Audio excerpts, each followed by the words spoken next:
بال جو ہیں تصویر میں تو سیاہ نظر آتے ہیں، لیکن ان کے بال اب سفید ہو چکے ہیں۔ تو یہ ملا ہیبت اللہ کا یہ جو بیان ہے اور شریعت کے نفاذ کے حوالے سے جو ان کی باتیں ہیں، ظاہر ہے کہ افغان طالبان کا تو دعویٰ ہے کہ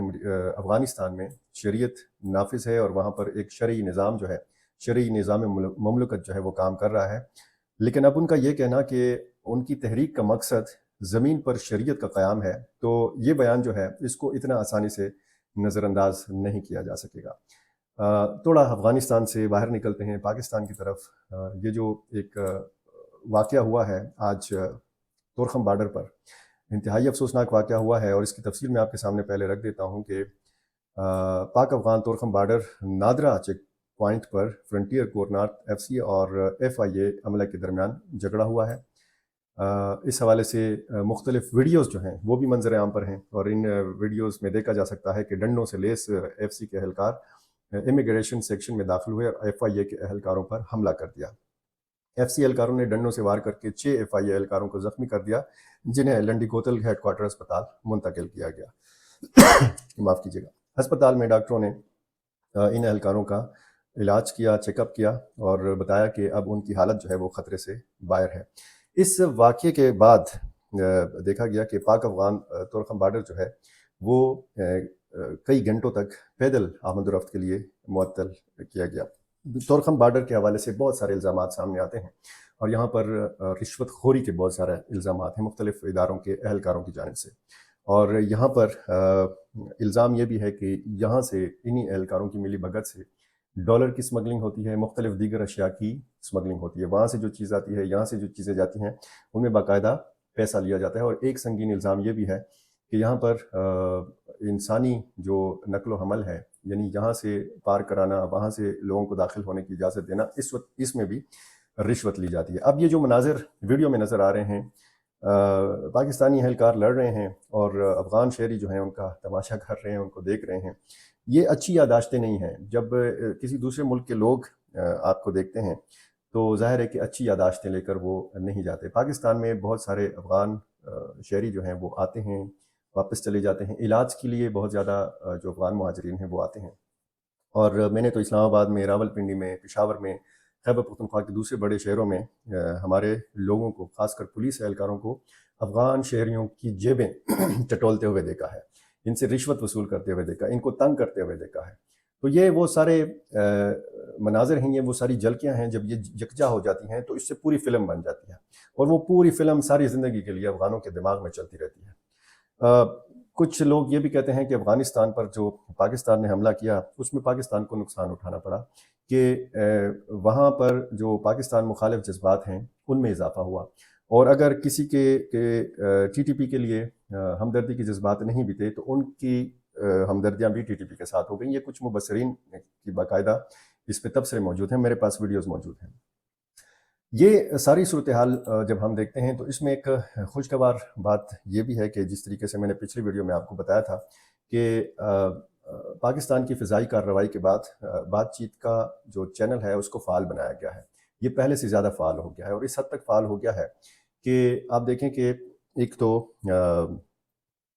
سردار احمد شکیب صاحب جو ہیں، جو افغانستان کے سفارت خانہ کے انچارج ہیں اسلام آباد میں، ان کی ملاقات ہوئی پاکستان کے خصوصی نمائندہ برائے افغانستان آصف علی درانی سے، اور بات چیت کے ذریعے مسائل کے حل پر زور دیا گیا۔ اور اس کے بعد پھر ہم نے دیکھا کہ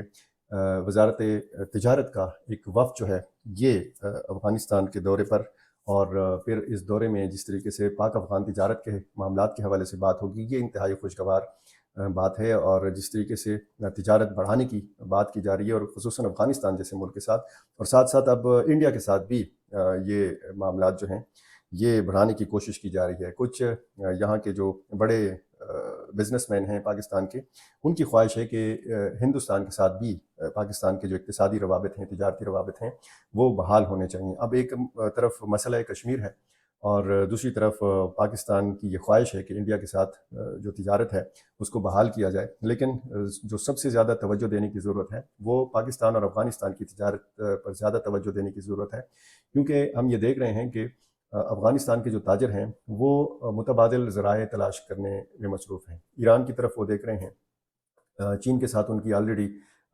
جو ان کا جو کاروباری سلسلہ تجارتی سلسلہ ہے وہ چل رہا ہے، وسطی ایشیا کی ریاستوں کے ساتھ ان کا چل رہا ہے، ایران کے ساتھ چل رہا ہے، لیکن متبادل جو افغان تاجر ہیں وہ اگر ایران کی جانب دیکھ رہے ہیں، اگر وہ ہندوستان کی جانب دیکھ رہے ہیں، تو پاکستان کو ضرور سنجیدگی سے اس معاملے کو دیکھنا ہوگا۔ مختصراً ہم ایک دوسری چیز بھی ڈسکس کر لیتے ہیں۔ آج پاکستانی میڈیا میں سارا دن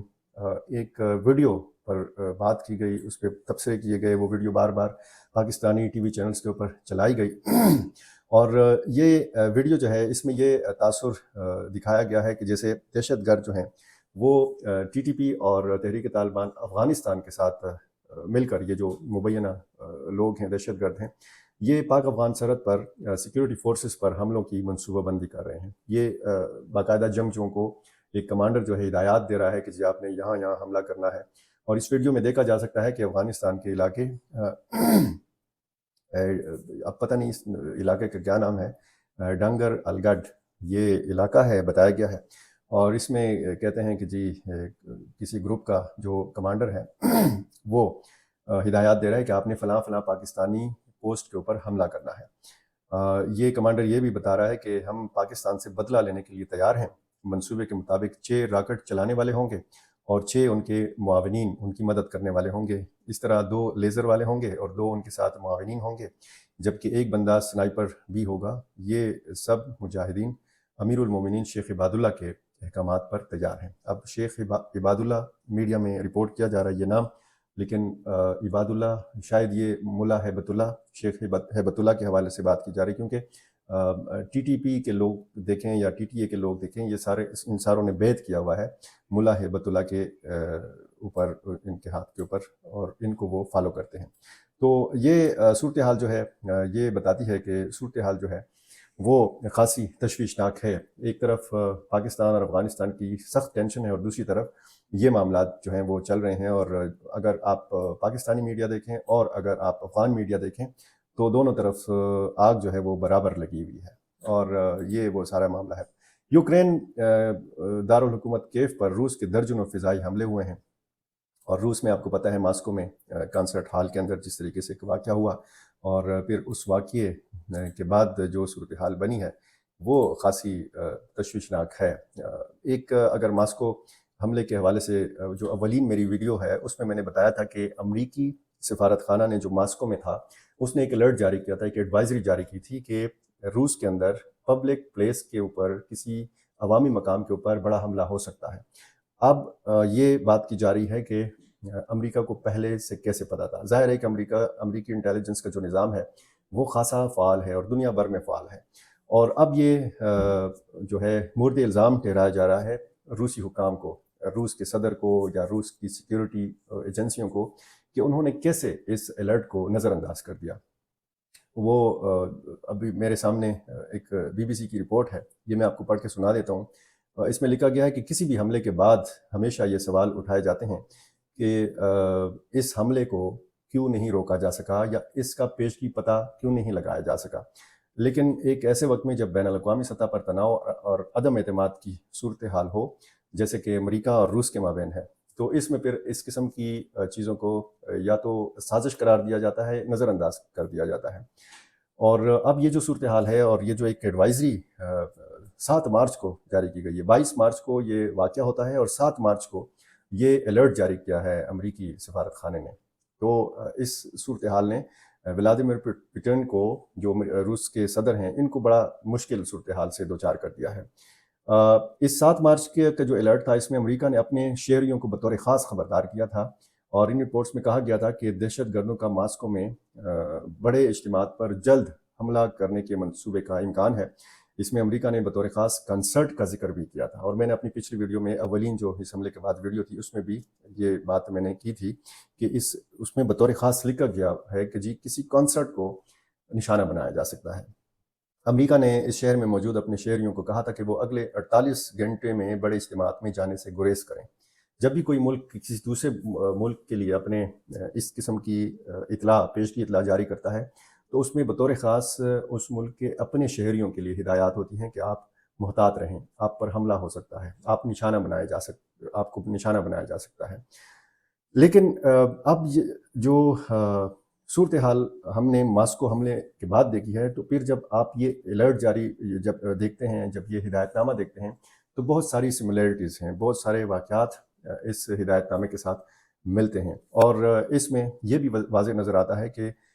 امریکہ کے پاس داعش کے حملے کے حوالے سے کسی نہ کسی قسم کی، کسی نہ کسی سطح کی انٹیلیجنس موجود تھی۔ دولت اسلامیہ یعنی داعش نے اس واقعے کی ذمہ داری قبول کی، اور اب روس نے اگر یہ حملہ سہا ہے اور امریکہ نے پہلے بتا دیا تھا، تو اب اس حوالے سے بھی بڑی لے دے ہو رہی ہے، بڑے تبصرے ہو رہے ہیں، بڑے تجزیے پیش کیے جا رہے ہیں کہ اور امریکی اہلکاروں نے اس حوالے سے کہا ہے کہ امریکی حکومت نے خبردار کرنے کی اپنی دیرینہ پالیسی کے مطابق روسی حکام کو آگاہ کیا تھا۔ باقاعدہ ان تک بھی یہ ایسا نہیں تھا کہ جی صرف سوشل میڈیا کے اوپر انتباہ جاری کیا گیا تھا کہ جی ہمارے شہری محتاط رہیں۔ بہت سے ذریعے ہوتے ہیں جن کی مدد سے دو ممالک ایک دوسرے کے ساتھ رابطہ کرتے ہیں، خفیہ معلومات کا تبادلہ ہوتا ہے، اور یہ اس صورت میں بھی ہوتا ہے، چاہے یہ ممالک جو ہیں آپس میں دوست ہوں یا آپس میں دشمن ہوں، آپس میں اتحادی ہوں یا آپس میں اتحادی نہ ہوں، لیکن اس قسم کے جو حساس معلومات ہوتی ہیں تو ان کا تبادلہ ضرور کیا جاتا ہے، اور بطور خاص ایسے مواقع کے اوپر جب خدشہ ہو کہ عام شہریوں کو نشانہ بنایا جا سکتا ہے۔ لیکن اب مسئلہ یہ ہے کہ ماسکو نے اس انتباہ کو مسترد کر دیا تھا، اور ان حملوں سے دلچسپ بات یہ ہے، کہا گیا ہے اس رپورٹ میں کہ ان حملوں سے 3 دن پہلے روس کے صدر نے فیڈرل سیکیورٹی سروس کے بورڈ سے خطاب کیا، جس کا کام ملک کا دفاع ہے۔ اس بورڈ کا کام ملک کا دفاع ہے۔ انہوں نے سیکیورٹی سروسز کے رہنماؤں سے کہا، یعنی روسی صدر نے، کہ ہماری سب سے بڑی ترجیح اسپیشل ملٹری آپریشن کی حمایت ہے۔ انہوں نے دعویٰ کیا کہ یوکرین نے اسے دہشت گردی کے ہتھ کنڈوں سے تعبیر کیا ہے۔ صدر پیوٹن نے روس کے اندر ممکنہ حملوں کے بارے میں مغرب کے اشتعال انگیز بیانات پر بھی براہ راست بات کی۔ انہوں نے کہا کہ انتباہات صرف بلیک میلنگ اور ہمارے معاشرے کو ڈرانے اور غیر مستحکم کرنے کے ارادے سے ملتے جلتے ہیں۔ اس چیز سے امریکہ اور روس کے باہمی عدم اعتماد کا بھی پتہ چلتا ہے کہ ماسکو واشنگٹن کی جانب سے خبردار کیے جانے کو سننا نہیں چاہتا، اور اسے وہ یوکرین کے تنازع کی وجہ سے اسے دھمکی کے طور پر دیکھتا ہے، کیونکہ یوکرین کی حمایت کرتا ہے اس ساری صورتحال میں، اس سارے جنگ میں یوکرین کی حمایت کرتا ہے امریکہ، اور امریکہ اگر کوئی انتباہ جاری کرتا ہے تو پھر ظاہر ہے کہ روسی حکام نے اس کو دھمکی سمجھنا ہے، اس کو ڈرانے سے ہی تعبیر کرنا ہے۔ یہ وہ رپورٹس ہیں جو اس وقت مغربی میڈیا میں آپ کو نظر آتی ہیں، اور یہ وہ ساری صورتحال ہے کہ جو ہمیں نظر آتا ہے کہ جی روس اندرونی طور پر بھی سخت دباؤ کا شکار ہے اور بیرونی طور پر بھی سخت دباؤ کا شکار ہے۔ اب اگر یوکرین کے دارالحکومت پر فضائی حملے کیے ہیں روس نے، تو ظاہر ہے کہ روس اور یوکرین کا آپس کا تنازع چل رہا ہے، لیکن ماسکو والے حملے کے بعد یہ کشیدگی جو ہے یہ مزید بڑی ہے، اس میں اضافہ دیکھنے کو ملا ہے۔ قومی یوم سوگ منایا گیا اس واقعے کے 143 لگ بھگ یا 150 لوگ جو ہے اس میں مارے گئے تھے اس حملے میں، اور یہ فوجی کپڑوں میں ملبوس حملہ آور تھے، جن میں 4 براہ راست جو ملوث حملہ آور تھے ان کو گرفتار کرنے کا دعویٰ کیا ہے روسی حکام نے۔ میں پچھلی ویڈیوز میں اس کی تفصیل بتا چکا ہوں، اور اس واقعے کی ذمہ داری داعش نے قبول کی ہے۔ اب داعش خراسان کی طرف بھی دیکھا جا رہا ہے، اور داعش پوری دنیا میں چونکہ سرگرم ہے، داعش عراق اور شام، اور پھر خراسان کے اگر حوالے سے بات ہے اور اگر تاجکستان کے حوالے سے بات ہے تو اس سے پچھلی ویڈیو میں میں نے آپ کو جو خطرے کی گھنٹی میں نے آپ کو کچھ الفاظ کا شروع میں استعمال کیا، وہ یہ تھا کہ اس واقعے سے، ماسکو کے واقعے سے، اور یوکرین اور ماسکو کی روس کی جو لڑائی ہے، اور اس میں پھر جو امریکہ کا کردار ہے، اور اس میں داعش کا جو ذکر ہے، تو ان سارے اثرات سے ہمارا پاکستان، ہمارا افغانستان جو ہے یہ محفوظ نہیں رہ سکتا۔ تو اس صورتحال میں پاکستان اور افغانستان نے دیکھنا ہے کہ کیسے مل جل کر ایسے حالات سے نمٹنا ہے، اور جو مشترکہ ایک چیلنج ہے دہشت گردی کا، اس سے کیسے نمٹنا ہے۔ بہت شکریہ۔